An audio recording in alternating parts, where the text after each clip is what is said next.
নমস্কার, জয় শ্রীকৃষ্ণ।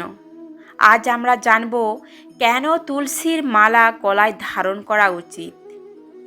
তার আগে জানব অবশ্যই তুলসী মহারানীর পরিচয় এবং তুলসী দেবীর বিবাহই বা কীভাবে হয়েছিল। তুলসী মহারানীর মাহাত্ম্য। তুলসী মহারানীর পরিচয় জেনে নিন। দেবী তুলসী পূর্বজন্মে শ্রীকৃষ্ণের এক গোপী ছিলেন। তিনি রাধাকৃষ্ণের সাথে গোলকে থাকতেন। তার নাম ছিল দেবী বৃন্দা। তখন তার একটা ইচ্ছা ছিল শ্রীকৃষ্ণকে পাওয়া। গোলকে রাধাকৃষ্ণকে একসাথে দেখে দেবী বৃন্দা মনে মনে খুব দুঃখ পেতেন, আর তার খুব খারাপও লাগতো। কিন্তু রাধাকৃষ্ণ যে একই, এটা তিনি তখনও বুঝতে পারেননি। তাই তিনি দেবী রাধাকে হিংসা করতে লাগলেন।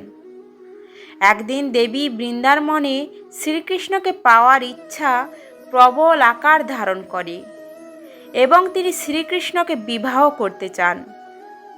উত্তরে শ্রীকৃষ্ণ দেবী বৃন্দাকে বলেন তিনি তার এই ইচ্ছা এই জন্মে নয়, পরের জন্মে অবশ্যই পূরণ করবেন। পরের জন্মে দেবী বৃন্দা মাতা মাধবীর গর্ভে জন্মগ্রহণ করেন এবং তার নাম হয় তুলসী। আবার অন্যদিকে প্রভু শ্রীকৃষ্ণরই আরেকজন ভক্ত শ্রীদাম অসুর হয়ে জন্ম নেন এবং তার নাম হয় শঙ্খচূড়। অবশেষে দেবী তুলসী ও অসুর শঙ্খচূড়ের বিবাহ হয়। দেবী তুলসীর প্রেম অসুর শঙ্খচূড়ের জন্য এতটাই পবিত্র ছিল যে তার প্রেম থেকে শঙ্খচূড়ের শক্তি দিন দিন বাড়তে থাকে। আবার দানব শঙ্খচূড়ের বর ছিল তার স্ত্রী মানে দেবী তুলসীর সতীত্ব নষ্ট হলে দানব শঙ্খচূড়ের মৃত্যু হবে। কিন্তু দেবী তুলসী তো আর জানতেন না যে তার স্বামী একজন অসুর এবং সেই বিশ্ব ব্রহ্মাণ্ডকে ধ্বংস করতে চলেছেন। তাই দেবী তুলসীর প্রেম ও ভালোবাসা পেয়ে দানব শঙ্খচূড়ের শক্তি বাড়তে থাকে এবং তার সাথে সাথে অহংকারও বাড়তে থাকে।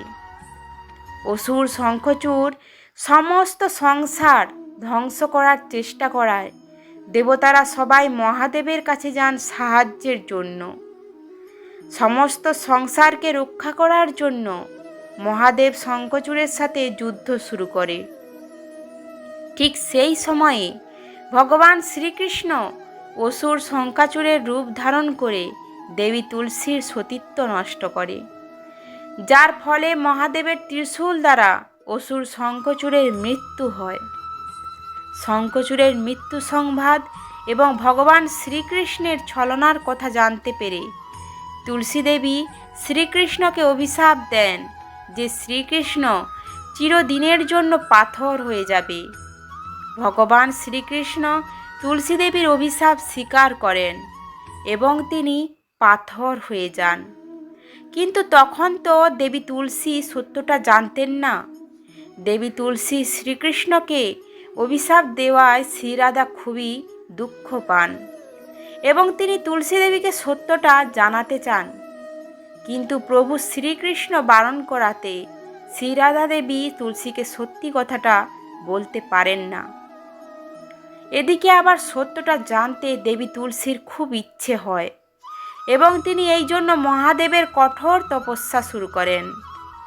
মহাদেব তুলসী দেবীর তপস্যায় সন্তুষ্ট হয়ে তাকে দেখা দেন। তারপর সত্যিটা জানতে পেরে মনে মনে দুঃখিত হন আর প্রায়শ্চিত্ত করতে চান। প্রায়শ্চিত্ত করতে চাওয়ায় তিনি শ্রীকৃষ্ণকে দেওয়া অভিশাপ ফিরিয়ে নিতে চান। কিন্তু অভিশাপ ফিরিয়ে নিতে চাইলে তো আর ফিরিয়ে নেওয়া যায় না। তার জন্যে তুলসী দেবীকে সেই শ্রাপিত পাষাণ শ্রীকৃষ্ণকে বিবাহ করতে হবে। আবার দেবী তুলসী মানবী রূপ থেকে বৃক্ষরূপ নিলে তবেই শ্রীকৃষ্ণ তুলসী দেবীকে বিবাহ করবেন। এতে তুলসী দেবী রাজি হন এবং দেবী তুলসী আর শ্রীকৃষ্ণের বিবাহ হয় এবং তারপর থেকে শ্রীকৃষ্ণ পাষাণ রূপ হয়ে সবসময় তুলসীযুক্ত হয়ে থাকেন। এইভাবে দেবী তুলসীর পূর্বজন্মের ইচ্ছা পূরণ হয় এবং শ্রীকৃষ্ণ তুলসী দেবীর অভিশাপ থেকে মুক্ত হন। তুলসী মহারানীর মাহাত্ম্য জানুন।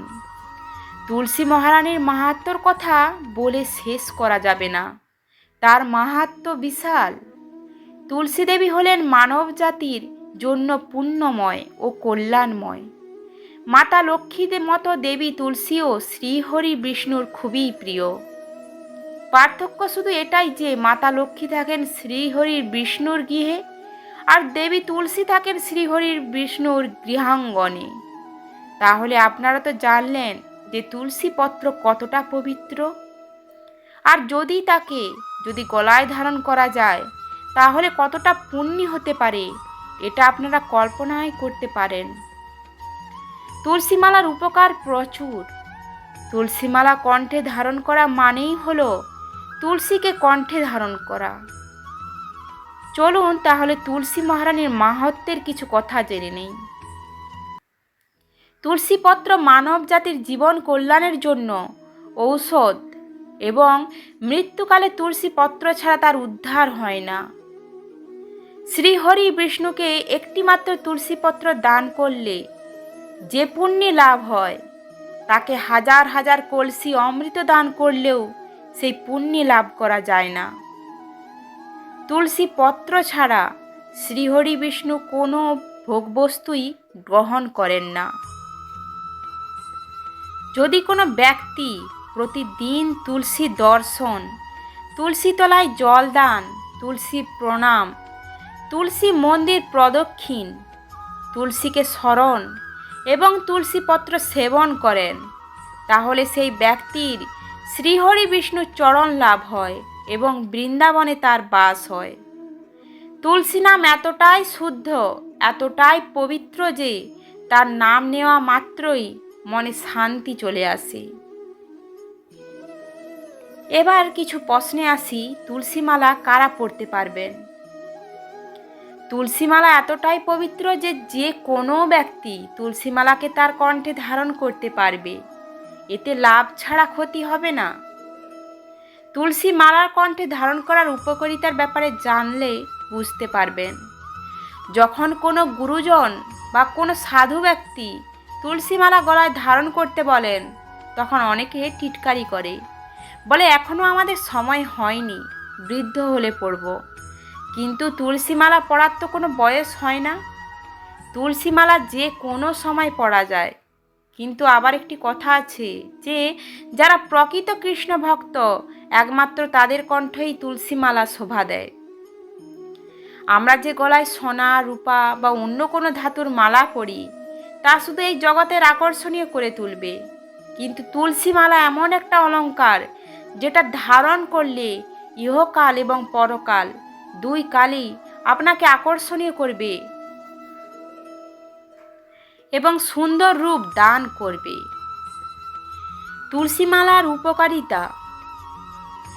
যিনি তুলসী কাষ্ঠ নির্মিত মালা শ্রীহরি বিষ্ণুকে নিবেদন করে ভক্তি সহকারে নিজের কণ্ঠে ধারণ করেন অবশ্যই তার অশ্বমেধ যজ্ঞের ফল লাভ হবে। সবচেয়ে অবাক করার বিষয় হলো যে কোনো মেয়ে যদি তুলসী মালা পরা অবস্থায় রাস্তা দিয়ে হেঁটে যায় তাহলে সে কোনোদিনও ইভিটারদের শিকার হন না। বিশ্বাস না হলে নিজেই পরীক্ষা করে দেখতে পারেন। তুলসীর মালা পরা ব্যক্তিকে যমরাজও স্পর্শ করতে পারে না, দূর থেকে দেখে প্রণাম করে চলে যায়, কারণ সে কৃষ্ণ ভক্ত। তার নাম ভগবানের খাতায় লেখা হয়ে গেছে। তাহলে বুঝতেই পারলেন তুলসী মালা পরলে যমরাজও কিছু করতে পারবে না। তুলসীর মালা গলায় থাকা অবস্থায় যদি কোনো ব্যক্তির মৃত্যু হয় তাহলে তাকে নরকগামী হতে হয় না। এমনকি সে যদি ভক্ত নাও হয়ে থাকে তবুও তাকে নরকগামী হতে হয় না। যারা তুলসীর মালা কণ্ঠে ধারণ করে আছেন তাদের কোনোদিনও বজ্রপাতের মাধ্যমে মৃত্যু হয় না।